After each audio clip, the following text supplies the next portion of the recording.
حضرت فضیل بن ایاز بہت بڑے بزرگ گزرے. جوانی کا زمانہ تھا تو ایک خاتون سے آشنائی ہو گئی، محبت کا ربط قائم ہو گیا. تو ظاہرہ جوانی مستانی ہوتی ہے اور جنون کا ایک شعبہ کہا گیا ہے جوانی کو، اور پھر دل میں اس طرح کے رجحان پیدا ہو جائیں تو پھر وہ جنون کئی گنا بڑھ جاتا ہے. تو اس کے ساتھ وقت طے کیا اور اس کے ملنے کے لیے بے تابی کے ساتھ ان گھڑیوں کا، ان لمحوں کا انتظار کرنے لگے. خیر جب وہ وقت آیا تو اس کے گھر کی طرف چلے اور اس کے گھر کی دیوار پھلانگنے لگے تھے کہ ساتھ والے مکان سے کسی قاری قرآن کی تلاوت کی آواز کانوں میں پڑی. اور وہ پڑھ کیا رہا تھا، الم یان للذین آمنوا ان تخشع قلوبهم لذکر اللہ وما نزل من الحق. کیا اہل ایمان پہ وہ وقت نہیں آیا کہ ان کے دل اللہ کے ذکر اور اللہ کی یاد، اس کی محبت میں تڑپ اٹھیں اور وہ خوف خدا میں مبتلا ہو، اور جو نازل ہوا قرآن، اس قرآن کی محبت میں اس کے دل میں خشیت پیدا ہو. بس یہ کانوں میں پڑنے کی دیر تھی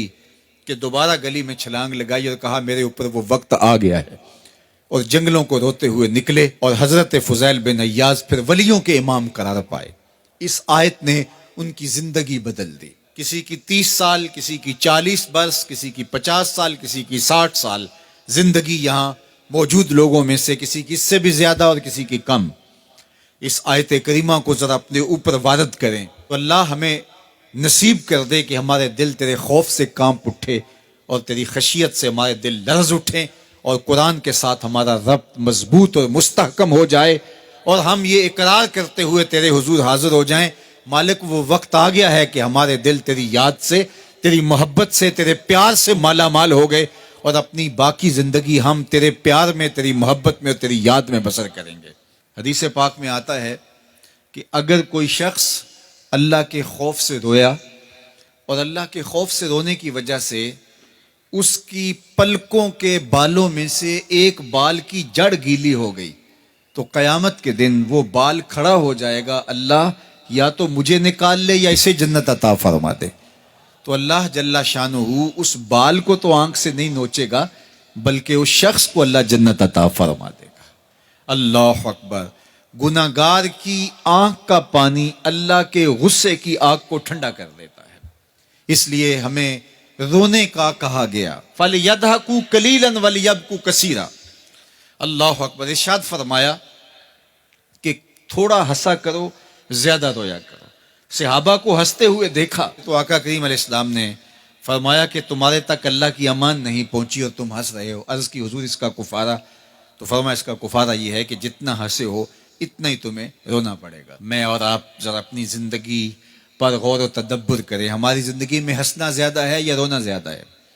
سویر سے لے کر شام تک کہے زیادہ ہیں، ٹھٹھے زیادہ ہیں، مذاق زیادہ ہیں، لطیفے زیادہ ہیں، یا عبرتیں زیادہ ہیں؟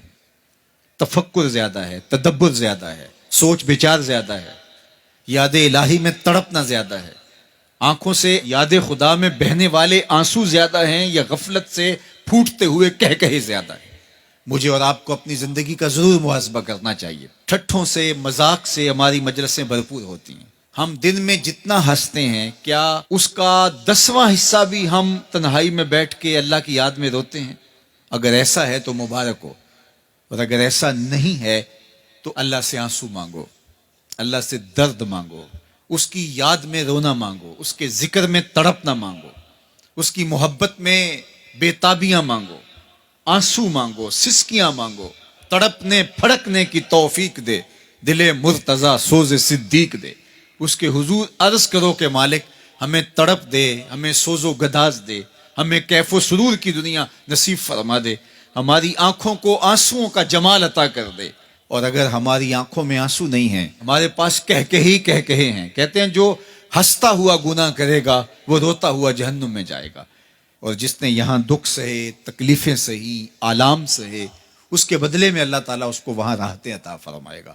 فرمایا کہ مومن کے پاؤں میں کانٹا بھی چبھے تو اللہ جل شانہ اس کا صلہ بھی اس کو قیامت کے دن عطا فرمائے گا.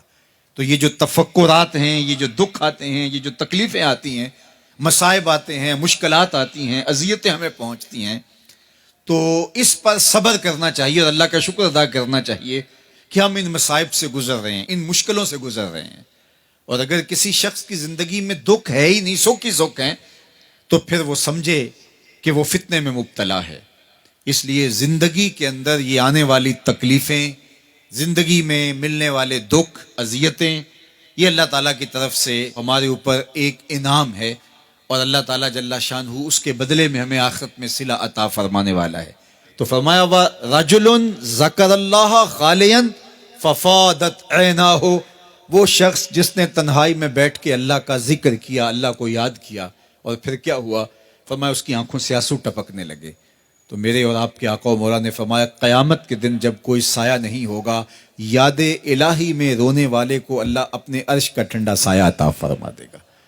تو یہ رونا بہت بڑی دولت ہے، یہ بہت بڑی سعادت ہے.